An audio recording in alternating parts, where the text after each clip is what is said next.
saying this whole time that hell is coming. Now, hell is here. Something that's always present in a Diablo title, and we wanted to make sure that for Diablo 4, returning to hell was a special moment. We referenced the endgame cinematic with Prava and Inarius taking the fight to hell at the end of the game. We really wanted to capture that experience, that sensation of battling throngs of demons in hell. In the Infernal Hordes, you're going to go into this mode, battle waves of demons, and be able to kind of change the shape of the game experience as you play it.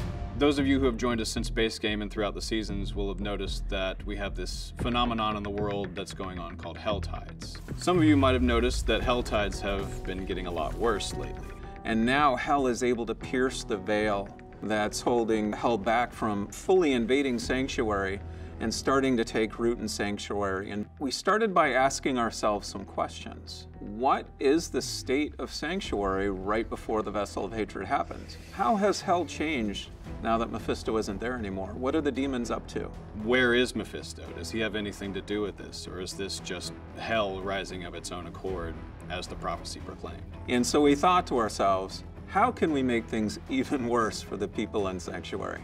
In this season, you'll very much get to dive into those mysteries with some unlikely allies and really get to the bottom of what's happening. So in this season, we play a lot with the notion of the enemy of my enemy is my friend. How far would you go to save Sanctuary, to save your world? What price would you pay? Would you sacrifice your soul for this? You're gonna meet a guy named Lochran, who at first seems sort of usual, but you're gonna quickly realize that something is off, that something is a little strange with this guy. So Lochran and Estelle are your allies, and they're going to help you return to hell. Both of them are experts in demons, and they're going to use that knowledge to help you return to hell and become more powerful to be able to battle the Infernal Hordes. The Infernal Hordes is a new endgame activity in Diablo 4.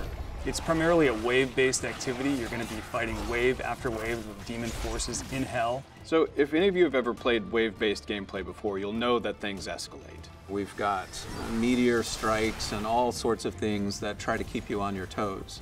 One thing the Infernal Hordes does differently is the notion of infernal offers. In between each wave, you'll make a choice. You'll be granted an infernal offer, and by choosing one of 3 of these offers, you're going to change the game mode in some way, a positive and a negative. You can imagine from the depths of hell, these hands rise out and offer you both a boon and a bane, a kiss and a curse. And this is a temptation that the Fell Council is making to you. And in this temptation, you're offered more power, but that power comes at a cost. And so you get to choose, which temptations you're going to pursue during your infernal run, and then customize your experience from there. One of the guiding principles of this game mode is replay. It's an in-game mode that we want to make sure you're playing over and over again. So we really wanted to create a broad set of enemies for you to fight during this mode. We've got many demons to choose from in the lexicon of Diablo's monster families, but we're also going to see some other foes you might not expect. There are going to be certain types of enemies like goatmen who have been banished to hell that have now rallied to Mephisto and fight by his side. And even some unlucky souls that marched on hell from the Cathedral of Light have now been revived in hell and fight against you alongside the demons. Basically, everything that hell has to throw at you, we're throwing it at you this season.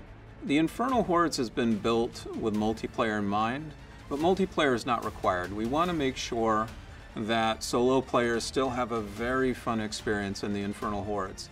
Now that said, if you roll in with a party, you're going to have a lot of fun. This game mode is going to appear in the Eternal and in the Seasonal realm, and that means that once the season is over, it's here to stay.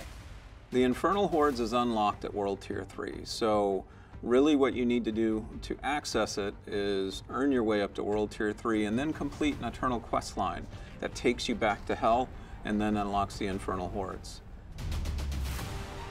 For World Tier 1 and 2 players, we've built out a seasonal progression that'll help them become more powerful in order to be able to confront the Infernal Hordes. First is you can earn reputation, and that reputation applies to a reputation track that earns lots of really cool rewards that'll make you more powerful as you progress onto World Tier 3.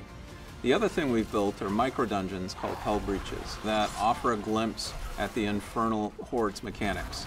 and they give you a chance to learn the mechanics before you confront the Infernal Hordes at World Tier 3.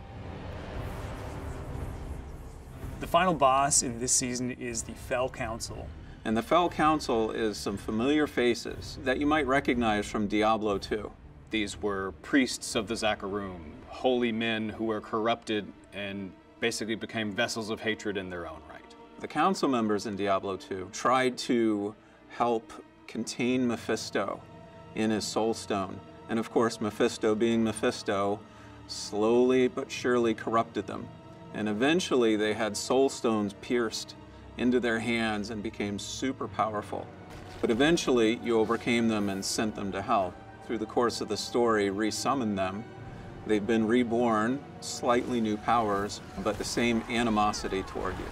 What's interesting about this boss encounter is there are 5 council members, but you're only going to fight 3 of them at once. This allows us to then create many different flavors of the boss fight for the Fell Council. In fact, it's about 10 variations in all. And so every time you go into that council fight, there's a very good chance you're going to have a different fight than the last time you played it. We think it's going to offer a lot of replay for players. What we also introduced during these waves are opportunities for you to earn ether. Burning ether is the resource that you gather during the Infernal Hordes that you can then spend at the end of the activity. There's going to be a fixed number of waves that you have to defeat, and once you've completed all those waves, then you'll face the Fell Council, defeat them, and collect your treasure. So upon defeating the Fell Council, the spoils of hell will spawn, and then you consume your burning ether and opening those chests. Now, the trick is, when you are playing through these waves, that's your opportunity to earn as much ether as you can. Different events are going to spawn all throughout the waves, around the periphery of the arena, and it's your job to try and defeat as many of those events as possible to try and gather up all the ether you can. Really skilled players are going to be able to really maximize that ether so they get the biggest payout possible at the end after defeating the Fell Council. So with this burning ether, you'll be able to get new uniques, you'll be able to get new legendaries, you'll be able to get rare materials, things you might have scoured the whole of Sanctuary for in previous seasons or in the base game, but now we offer it to you here, down in the depths of hell. A lot of these new uniques and legendaries really build on top of this idea that they've been forged in hell. And so they're going to have unique looks that you can then make into cosmetics to apply wherever you like.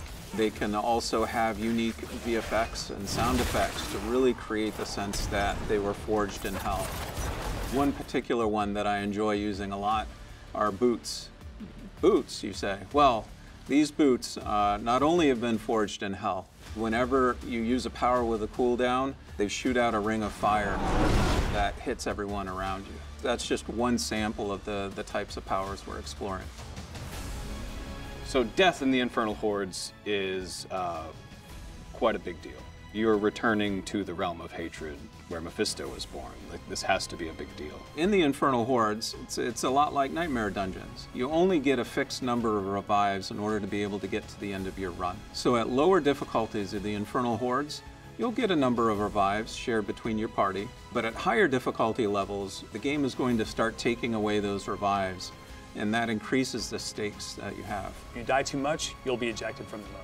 In the Infernal Hordes, we created a lot of new ways for monsters to ambush the players, and so I'm pretty stoked to see how our players respond to these. The seasonal quest line and the eternal quest line, they have lots of little surprises and twists and turns in them.